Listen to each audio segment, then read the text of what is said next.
আসসালামু আলাইকুম ওয়া রাহমাতুল্লাহি ওয়া বারাকাতুহু। বিসমিল্লাহির রহমানির রহিম। আলহামদুলিল্লাহি রাব্বিল আলামিন ওয়াল আকিবাতু লিল মুত্তাকিন ওয়াস সালাতু ওয়াস সালামু আলা নাবিয়্যিহি মুহাম্মাদিন ওয়া আলিহি ওয়া আসহাবিহি আজমাইন, আম্মা বা'দ। সম্মানিত দিনদার ভাই বোনেরা, আজ আমি আপনাদের জন্য অত্যন্ত চমৎকার একটা ভিডিও নিয়ে হাজির হয়েছি। বন্ধুরা আমার, আজকের এই ভিডিওটি যদি শুরু থেকে শেষ পর্যন্ত দেখতে পারেন, আপনি নারী হন বা পুরুষ হন, আপনি যদি কোনো প্রকারের কোনো বিপদগ্রস্ত ব্যক্তি হন, অসুখ বিসুখ বালা মুসিবতে আক্রান্ত কোনো ব্যক্তি হন, মামলা মোকদ্দমায় জর্জরিত কোনো ব্যক্তি হন, শত্রুর দ্বারা নিষ্পেষিত নির্যাতিত কোনো ব্যক্তি হন, আজকের এই ভিডিওটি আপনার জন্যে। আজ আমি এমন একজন অলি আল্লাহর জীবনী নিয়ে সংক্ষেপে এখানে কথা বলবো, যে মহান অলির উসিলায় লাখো কোটি মানুষ যুগ যুগ ধরে মুক্তি পাচ্ছে, আলহামদুলিল্লাহ। বন্ধুরা আমার, আজ আমি কথা বলবো আল্লামা আজিজুর রহমান নেসারাবাদী হজরত কায়েদ সাহেব হুজুর রহমাতুল্লাহ আলাইকে নিয়ে। আমি যে নামটি বললাম, আল্লামা আজিজুর রহমান নেসারাবাদী কায়েদ সাহেব হুজুর, এই কায়েদ সাহেব হুজুর হচ্ছে আল্লামা আজিজুর রহমান নেসারাবাদী হুজুর রহমাতুল্লাহ আলাইর উপাধি, বরং তিনি সমগ্র বিশ্বে আল্লামা কায়েদ সাহেব হুজুর রহমাতুল্লাহ আলাই নামে সমধিক প্রসিদ্ধ। তো বন্ধুরা আমার, এই কায়েদ সাহেব হুজুর কে ছিলেন এবং কেনই বা আমি তাকে নিয়ে আলোচনা করব? বন্ধুরা আমার, যুগে যুগে মানুষের নানা রকম সমস্যা থেকে মুক্তির জন্যে আল্লাহ রাব্বুল আলামিন বহু আউলিয়া কেরামকে বিভিন্ন নগরে বিভিন্ন দেশে প্রেরণ করেছেন। তো এই বাংলাদেশেও অসংখ্য অগণিত আউলিয়া এসেছেন, মানুষকে পথ দেখিয়েছেন। এমন কিছু মানুষ আমাদের মধ্যে আল্লাহ রাব্বুল আলামিন যুগে যুগে দিয়েছেন, তারা শুধু দ্বীনের খেদমতই করেন নাই, সমাজের নানা রকম খেদমত করে গেছেন।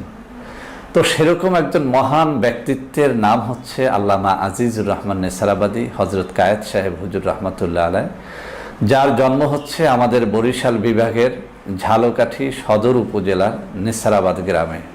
তো বন্ধুরা আমার, আমাদের বরিশালে এমন কোনো ব্যক্তিটি নেই, হিন্দু বৌদ্ধ খ্রিস্টান ইহুদি, সে যে ধর্মের যে বর্ণের হোক, যিনি আল্লামা কায়েদ সাহেব হুজুর রহমাতুল্লাহ আলাইকে শ্রদ্ধা করেন না, ভালোবাসেন না, তার দরবারে যান না, তার মাজার জিয়ারত করেন না, এমন লোকটি আসলেই খুঁজে পাওয়া দুষ্কর। তো বন্ধুরা আমার, এটা কেন হয়েছে? তিনি শুধু একজন দ্বীনের বার্তাবাহক ছিলেন না, দ্বীন প্রচারকারী ছিলেন না, তিনি সমাজের নানাবিধ খেদমতে নিজেকে সারা জীবন নিয়োজিত রেখেছিলেন। উনি এমন এক মহান ব্যক্তিত্ব ছিলেন, যিনি গর্ব করে বলতেন যে আজিজুর রহমান তার সারা জীবনে একটা মিথ্যা কথা বলেছে, আজিজুর রহমানের মনে পড়ে না। সুবহানাল্লাহি ওয়া বিহামদিহি সুবহানাল্লাহিল আযীম। উনি যে কোনো অসুখ বিসুখ বালা মুসিবতের জন্যে পানি পড়া দিতেন, তেল পানি কালোজিরা কিশমিশ মধু এগুলো পড়ে দিতেন। অনেক সময় বলতেন যে তোমরা সমগ্র কোরআন শরীফ খতম করে পানির উপরে দম করবে, আর আমি শুধু বিসমিল্লাহ বলে পানির উপর দম করব, তারপরেও আমার পানি পড়া অনেক বেশি কার্যকর হবে তোমাদের পানি পড়া থেকে। সুবহানাল্লাহি ওয়া বিহামদিহি সুবহানাল্লাহিল আযীম। এই জন্য আমরা লক্ষ্য করতাম, বাংলাদেশ নয়, বিশ্বের বিভিন্ন প্রান্ত থেকে মানুষ তার কাছে আসতেন। উনি কোনো হাদিয়া তোহফাত নিতেন না, তেল পড়া দিতেন, কালোজিরা পড়া দিতেন, পানি পড়া দিতেন, কিশমিশ মধু পড়ে দিতেন, এমনকি শুধুমাত্র পানিতে বিসমিল্লাহ বলে একটা ফুঁক দিয়ে দিতেন। ওই পানি যত বড় কঠিন রুগীকেই খাওয়ানো হোক না কেন, রুগীটি সাথে সাথে আরোগ্য লাভ করত। সুবহানাল্লাহি ওয়া বিহামদিহি সুবহানাল্লাহিল আযীম। তো বন্ধুরা আমার, ওনার ব্যক্তিত্ব সম্পর্কে ছোট্ট একটা কাহিনী বলি। যার জীবনে ধন সম্পদের কোনো অভাব ছিল না, অসংখ্য অগণিত মানুষ দৈনিক তার সাথে দেখা সাক্ষাৎ করতেন। কেউ কোনো ফল ফলাদি নিয়ে আসতেন, টাকা নিয়ে আসতেন। এমনও দেখেছি যে একই ব্যক্তি 10 লাখ টাকা 20 লাখ টাকা ওনার হাতে হাতিয়ে তুলে দিতেন। উনি প্রত্যেককে আলাদা আলাদাভাবে জিজ্ঞেস করতেন যে 5 ওয়াক্ত নামাজ আদায় করো কিনা। তো কোনো ব্যক্তি যদি বলতো যে না হুজুর আমি 5 ওয়াক্ত নামাজ আদায় করি না, উনি সাথে সাথে তার হাদিয়াটা ফেরত দিয়ে দিতেন এবং বলতেন যে তুমি 5 ওয়াক্ত নামাজ আদায় করে এরপরে এই হাদিয়া আমার কাছে নিয়ে আসবে, আমি গ্রহণ করব, তার আগে নয়। সুবহানাল্লাহি ওয়া বিহামদিহি সুবহানাল্লাহিল আযীম।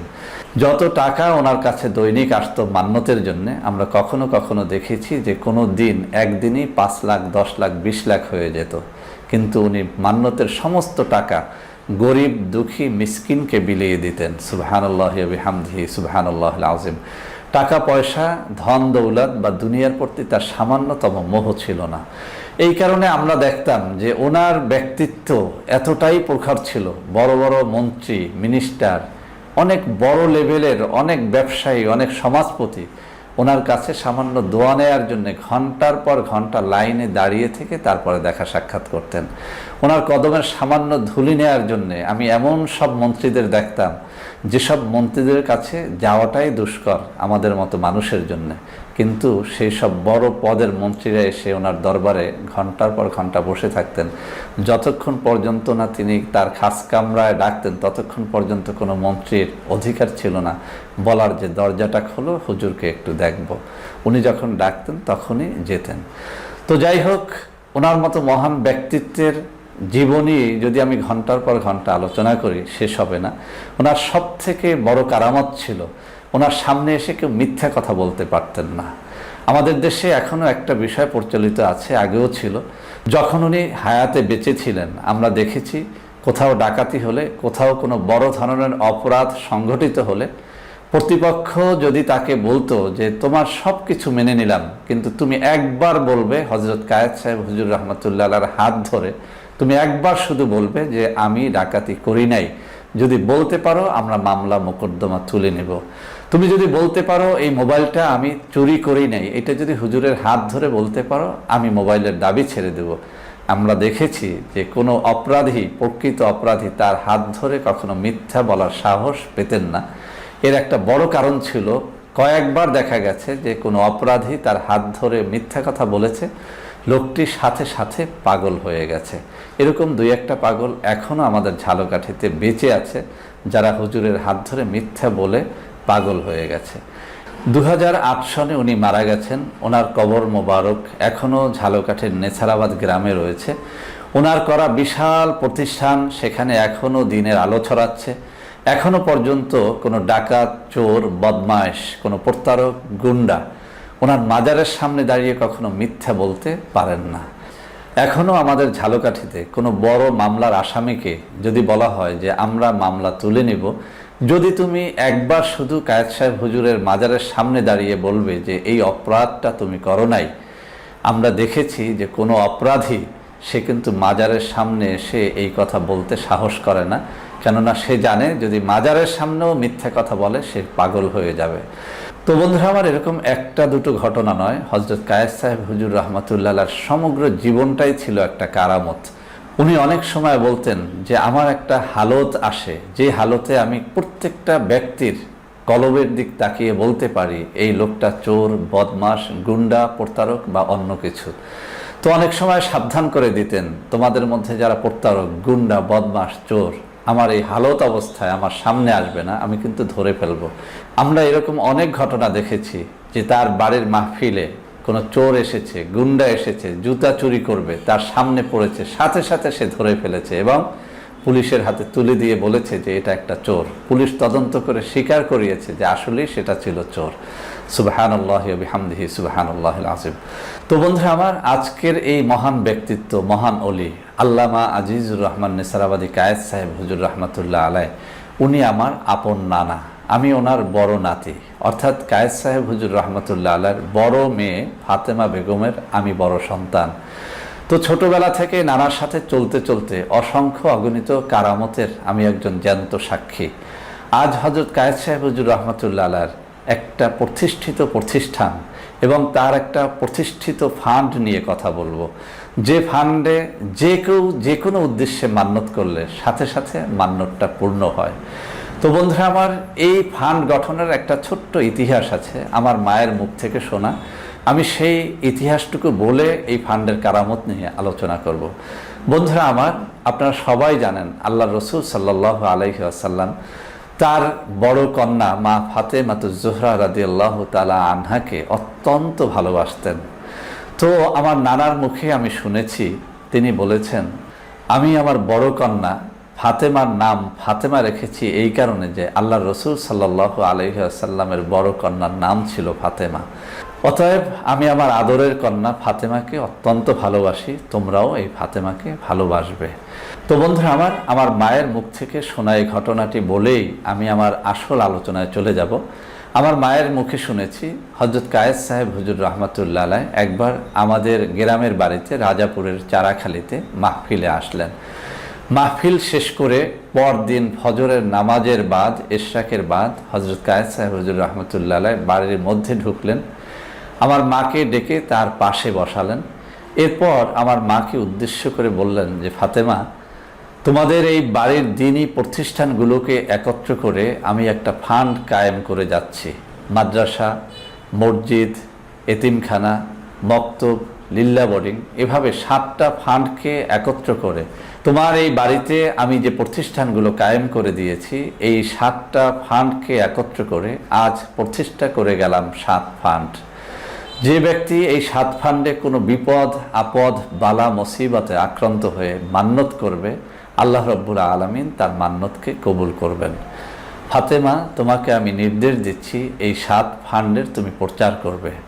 তো বন্ধুরা আমরা তখন ছোট ছিলাম, আমরা যখন বড় হয়ে গেলাম আমার মা আমাদেরকে ডেকে বললেন, একটা কাগজ দেখিয়ে বললেন যে এই কাগজটা তোমার নানা হযরত কায়েস সাহেব হুজুর রহমাতুল্লাহ আলাইহির নিজ হাতে লেখা, তোমরা পড়ে দেখো, এখানে 7টা ফান্ডের কথা উল্লেখ আছে। অর্থাৎ কায়েস সাহেব হুজুর রহমাতুল্লাহ আলাইহ আমার মাকে শুধু বললেন না, হাতে 7টা ফান্ড একটা কাগজে লিখে দিয়ে গেলেন। এখনো পর্যন্ত স্মৃতি হিসেবে আমার মায়ের কাছে সেই 7 ফান্ডের কাগজটা সংরক্ষিত আছে। তো মায়ের কাছ থেকে শুনে শুনে অসংখ্য মানুষ এই 7 ফান্ডে মান্নত করা শুরু করলেন। আমরাও বিভিন্ন বিপদ আপদে মান্নত করা শুরু করলাম। সত্যি আল্লাহ রাব্বুল আলামিনের কি কুদরত! আল্লাহর ওলিদের মুখের কথা, জবানের কথা কখনোই বিফল হয় না। এটা আল্লাহর ওলিদের প্রতি আল্লাহর একটা বিশেষ কুদরত বা বিশেষ রহমত, বিশেষ দৃষ্টি। আল্লাহর ওলিরা যখন যেটা করেন সেটা কবুল হয়ে যায়। তো এই 7 ফান্ডের কারামত এখন আমরা যেটা দেখছি, যেখান থেকে যে অঞ্চল থেকে মানুষ বিপদ আপদ বালা মুসিবতে আক্রান্ত হয়ে মান্নত করা হচ্ছে, এই 7 ফান্ডে যদি এভাবে কেউ বলে যে আল্লাহ এই মামলা থেকে যদি আমি মুক্তি পাই 7 ফান্ডে এত হাজার টাকা দিব, সাথে সাথে দেখা যায় যে মামলা থেকে আল্লাহ রাব্বুল আলামিন তাকে মুক্তি দিয়ে দিচ্ছেন। কোনো ব্যক্তির সন্তান হচ্ছে না, আমি নিজ চোখে দেখেছি, ডাক্তার লিখে দিয়েছে সন্তান হবে না, কিন্তু সন্তানের জন্য মান্নত করতে বলা হলো, 7 ফান্ডে মান্নত করা হলো, আল্লাহর মেহেরবানিতে তার সন্তান হলো।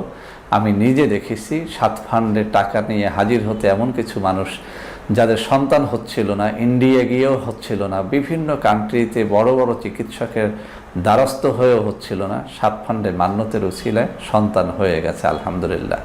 কেউ কাউকে বিয়ে করতে চাচ্ছে, হচ্ছে না, মান্নত করতে বলা হলো, 7 ফান্ডে মান্নত করা হলো, আল্লাহর মেহেরবানিতে বিয়েটা হয়ে গেল।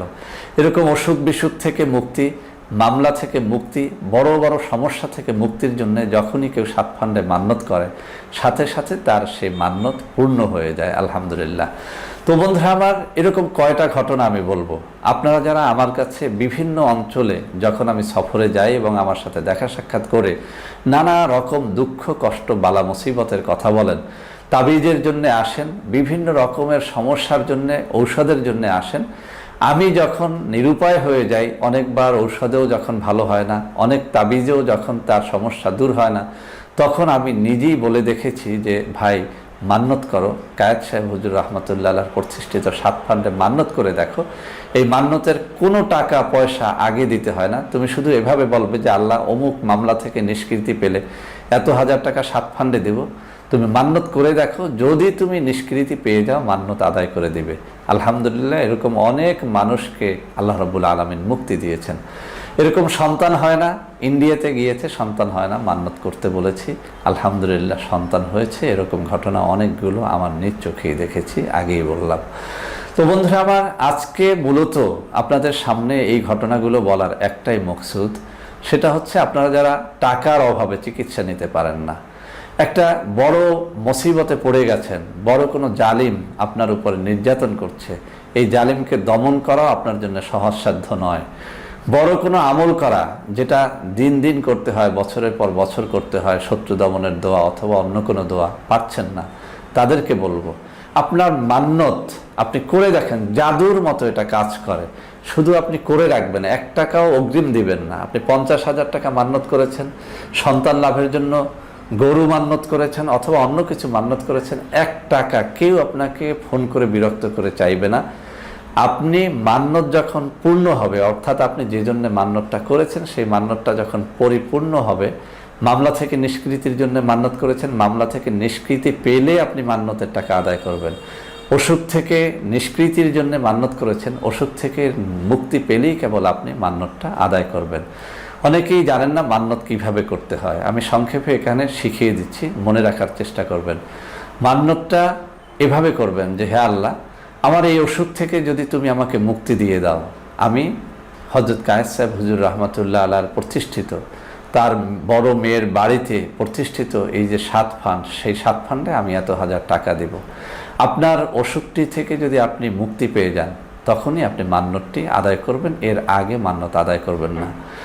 আপনাকে বলা হলো যে সন্তান লাভের জন্য মান্যত করবেন। কিভাবে করবেন? আপনার সন্তান হচ্ছে না, আপনি 2 রাকাত নামাজ আদায় করতে পারেন, অথবা যে কোনো দোয়া দুরুদ কয়েকবার পড়ে এভাবে বলবেন যে, আল্লাহ, যদি আমার পেটে সন্তান আসে বা আমাদের যদি একটা সন্তান হয়, সন্তানটা যদি সুন্দরভাবে সহি সালামতে দুনিয়ায় ভূমিষ্ঠ হয়, ভূমিষ্ঠ হওয়ার পরে আমি একটা গরু অথবা একটা গরুর টাকা অথবা এত হাজার টাকা আমি 7 ফান্ডে আল্লাহর রাস্তে মান্যত করলাম, এটা আমি দিয়ে দেব।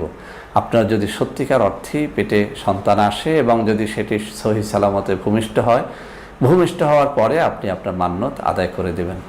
তবে এখানে একটা সতর্কতা অবশ্যই পালন করতে হবে, সেটা হচ্ছে মান্যত সরাসরি আপনি আল্লাহর সাথে একটা চুক্তি করা। অনেকেই মান্যত করে থাকেন, মান্যতের পরে সেই চুক্তি অনুযায়ী টাকা দিতে কার্পণ্য বোধ করেন। অনেকে মনে মনে ভাবেন যে স্যার তো আর আমাকে খুঁজে পাবে না, হুজুর তো আর আমাকে খুঁজে বের করবে না, তাহলে মান্যতের টাকা না দিলেই বাকি। ছোট্ট একটা ঘটনা বলি। এক লোক, অর্থাৎ এক স্বামী এবং স্ত্রী আমার কাছে আসলেন। এই স্বামীটা অনেক বেশি শিক্ষিত, স্ত্রীর কথা ছিল যে স্যার, অনেক বেশি শিক্ষিত হওয়া সত্ত্বেও তার চাকরি হচ্ছে না, আপনি এমন একটা পথ বাতলে দেন যাতে করে আমার স্বামীর একটা ভালো চাকরি হয়। তো আমার এখনও মনে আছে এই ঢাকায় আশকোনা অফিসের ঘটনা। তো আমি তাকে মান্যত করতে বললাম এভাবে যে, আপনি মান্যত করে রাখেন যে যদি আপনার স্বামীর একটা ভালো চাকরি হয়, চাকরি হলে প্রথম মাসের বেতনটা আপনি আল্লাহর রাস্তে 7 ফান্ডে দিয়ে দেবেন। তো যথারীতি আমার সামনেই ওই মহিলা এবং স্বামী উভয় মান্যত করলো যে একটা ভালো চাকরি হলে উনি ভালো রকম একটা টাকা দিয়ে দেবে। বিশেষ করে আমার শেখানো অনুযায়ী উনি বললেন যে প্রথম মাসের বেতন তো অবশ্যই 7 ফান্ডে দিয়ে দিবেন, সাথে আরও কিছু উনি দিয়ে দেবেন।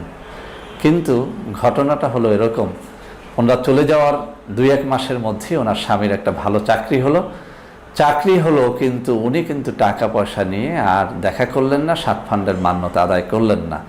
3-4 মাস পরে ওই স্বামী স্ত্রী এসে আমার পাও জড়িয়ে ধরে কান্না শুরু করলেন। আমি বললাম যে কি হলো?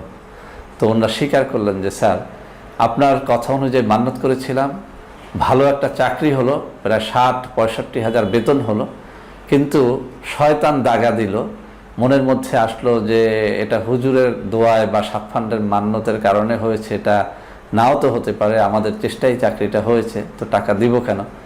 তো ওনারা আর টাকা দিলেন না, গড়িমসি করলেন। 3 মাসের মাথায় চাকরিটা চলে গেল। এই চাকরিটা ফেরতের জন্য এবার আবার আমার কাছে আসলেন যে চাকরিটা যেন আল্লাহ আবার তাকে ফিরিয়ে দেয়, তাহলে ওনারা 3 মাসের বেতন তুলে দিবে। তো আসলে এরকম হয় না, আল্লাহর সাথে ওয়াদা করা, সেই ওয়াদা খেলাপ করলে সেই শাস্তি কিন্তু হয়ে যায়। এজন্য মান্যত আপনি যদি করেন, সেটা যেটাই করেন সেটা আপনি অবশ্যই মান্যত পূর্ণ হয়ে গেলে, আশা পূর্ণ হয়ে গেলে সাথে সাথে আদায় করার চেষ্টা করবেন। আর একটা জিনিস সবসময় আপনারা লক্ষ্য রাখবেন, আপনার মুসিবত যত বড়, আপনার মান্যত যেন তত বড় হয়। যেমন আপনার আর্থিক সঙ্গতি আছে আর আপনার মুসিবতটাই অনেক বড়, এমন একটা মামলায় পড়েছেন যেখান থেকে আপনি 50 লক্ষ টাকা খরচ করেও আপনি মুক্তি পাওয়া এটা সম্ভব নয়। এখন আপনি মান্নত করলেন 1000 টাকা, এটা হবে না। যেরকম বড় মুসিবত সেরকম বড় মান্নত করবেন যে আল্লাহ এত বড় মুসিবত থেকে যদি তুমি আমাকে উতরাইয়ে দাও, তুমি যদি আমাকে নিষ্কৃতি দাও, তাহলে আমি ভালো রকম কিছু টাকা আমি সাত ফান্ডে দিয়ে দেব। আমাদের দেশের মা বোনদের জন্য আমি মান্যতের একটা সিস্টেম শিখিয়ে দিচ্ছি। অনেক সময় অনেক মা বোন এসে থাকেন, স্বর্ণ হারিয়ে গেছে, টাকা হারিয়ে গেছে, অনেক সময় ভাইয়েরাও আসেন। আমি আপনাদেরকে বলবো, এরকম হারানো ঘটনার ক্ষেত্রে মান্যতটা এভাবে করবেন যে আল্লাহ আমার এত লক্ষ টাকা হারিয়ে গেছে, অথবা অমুকের কাছে আমি এত লক্ষ টাকা পাই, কিন্তু উনি অনেক বড় প্রভাবশালী, আমার টাকা দিচ্ছে না। আমার এই হারানো টাকা অথবা প্রতারক চক্রের নেয়া টাকা অথবা বিদেশের জন্য জমা দেয়া টাকা আমি যদি ফেরত পাই, যে টাকা ফেরত পাবো তার 10 ভাগের 1 ভাগ আমি সাত ফান্ডে আল্লাহর হস্তে মান্যত করলাম, এটা আমি আদায় করে দেব। তাহলে যদি 10 লক্ষ টাকার মধ্যে থেকে 1 লক্ষ টাকা যদি আপনি ফেরত পান, তাহলে 10,000 টাকা আপনি সাত ফান্ডে আদায় করে দেবেন। এটা একটা উদাহরণ মাত্র। আপনি যে স্বর্ণ হারিয়েছেন, স্বর্ণ খুঁজে পাওয়ার পরে ওই স্বর্ণের বাজার যে মূল্য আছে তার 10 ভাগের 1 ভাগ মান্যত করে আপনি সেই মান্যতের টাকাটা আপনি আদায় করে দেবেন। তো এরকম আপনাদের যে কোনো বিষয়ের জন্য মান্যত করতে পারেন, যে কোনো গৃহপালিত পশুর অসুখ বিসুখ বালা মুসিবতের জন্য করতে পারেন, আপনার সন্তান সন্ততির জন্য করতে পারেন। বিদেশে যাওয়ার জন্য চেষ্টা করতেছেন, হচ্ছে না, বিদেশ যাওয়ার জন্য এভাবে মান্যত করতে পারেন যে আল্লাহ আমি যদি অমুক দেশে যেতে পারি, যাওয়ার পরে প্রথম মাসের বেতনটা আমি আল্লাহর হস্তে সাত ফান্ডে দিয়ে দেব। তো বন্ধুরা আমার, এই সাত ফান্ডের টাকা কোথায় খরচ হয় এটা কেউ খায় না। আপনারা জানেন আল্লামা মুজাম্মিলুল হক রাজাপুরী হুজুর, যিনি হযরত কায়েস সাহেব হুজুর রহমতুল্লাহ আলাইহির অত্যন্ত প্রিয় ব্যক্তিত্ব, এবং হযরত কায়েস সাহেব হুজুর রহমতুল্লাহ আলাইহি তার বড় কন্যাকে এই আল্লামা মুজাম্মিলুল হক রাজাপুরী হুজুর, যিনি আমার আব্বা, তার সাথে সুপর্দ করেছেন। অর্থাৎ মুজাম্মিলুল হক রাজাপুরী হুজুর, যিনি রাজাপুরী হুজুর নামে সুপ্রসিদ্ধ, এই হুজুরই এখন কিন্তু এই আজিজিয়া মাদ্রাসা কমপ্লেক্স, যেটা হযরত কায়েস সাহেব হুজুর রহমতুল্লাহ আলাইহি তার নিজ নামে প্রতিষ্ঠা করেছেন। আপনারা জানেন যে কায়েস সাহেব হুজুরের পূর্ণাঙ্গ নাম হচ্ছে আল্লামা আজিজুর রহমান নেসারাবাদী, আর তিনি তার নিজ নামেই আমার বাড়িতে আজিজিয়া মাদ্রাসা কমপ্লেক্স প্রতিষ্ঠা করেছেন, এবং মাদ্রাসা, মসজিদ, এতিমখানা, লিল্লা বোর্ডিং, মহিলা মাদ্রাসা, এগুলো সব কিছু মিলিয়ে 7টা ফান্ড কায়েম করেছেন। আলহামদুলিল্লাহ, এই 7 ফান্ড এখন অত্র অঞ্চলের একটা সবথেকে কারামতি ফান্ডে পরিণত হয়েছে। তো বন্ধুরা আমার, এই 7 ফান্ডে আপনারাও মান্যত করে দেখেন, যে কোনো উদ্দেশ্যে। আমি আবারও বলছি, পরীক্ষামূলক মান্যত করে দেখেন, ফল পাবেন। এটা আল্লাহর ওলিদের একটা কারামত। আল্লাহ রাব্বুল আলামিন আল্লাহর ওলিদের মাধ্যমে এমন কিছু ঘটনা ঘটিয়ে দেখান, যার মাধ্যমে অমুসলিমরাও মুসলিম হয়ে যায়, ফাসেক ফুজ্জাররা তাদের ফুসুকি ছেড়ে দ্বীনের পথে চলে আসে, নামাজ ধরে, রোজা ধরে, আল্লাহর পথ ধরে। তো বন্ধুরা আমার, আজ আর কথা বাড়াবো না। যারা নানা রকম বিপদে আক্রান্ত আছেন তাদেরকে বলবো, অবশ্যই আপনারা চলে আসবেন, 7 ফান্ডে মান্যত করবেন। যে কোনো বিপদের জন্য পরীক্ষা করে দেখেন, ইনশাআল্লাহ আপনাদের মান্যত পূর্ণ হবে। তো আজ এ পর্যন্তই, সবাই ভালো থাকবেন। সবশেষে একটা কথা বলে দিচ্ছি, আমাদের প্রত্যেকটা ভিডিও নকল হয়, বিভিন্ন চ্যানেলে দেখবেন একদল প্রতারক চক্র আমাদের ভিডিওগুলো ওই সব প্রতারণাপূর্ণ চ্যানেলে দিয়ে আমাদের নম্বরগুলো সেখান থেকে সরিয়ে ফেলে, এরপরে তাদের নাম্বার দিয়ে ওই নাম্বারে টাকা পয়সা চেয়ে থাকে, এভাবে আপনাদের কাছ থেকে লাখ লাখ টাকা হাতিয়ে নিয়ে থাকে। আপনারা যারা 7 ফান্ডের টাকা দিবেন, সরাসরি আমার সাথে দেখা সাক্ষাৎ করে দিবেন, অথবা ভিডিও কলে আমাকে দেখে এরপরে টাকা পয়সা লেনদেনের চেষ্টা করবেন। অন্যথায় শুধুমাত্র ফোনে কথা বলে আপনারা কোনো ধরনের টাকা পয়সা লেনদেন করবেন না। এই ভিডিওর স্ক্রিনে বেশ কয়েকটা নাম্বার দেয়া থাকবে, সেই নাম্বারে যোগাযোগ করেও আপনারা 7 ফান্ডের টাকা পরিশোধ করতে পারবেন। সবাই ভালো থাকবেন। আল্লাহ হাফেজ। আসসালামু আলাইকুম ওয়া রাহমাতুল্লাহি ওয়া বারাকাতুহু।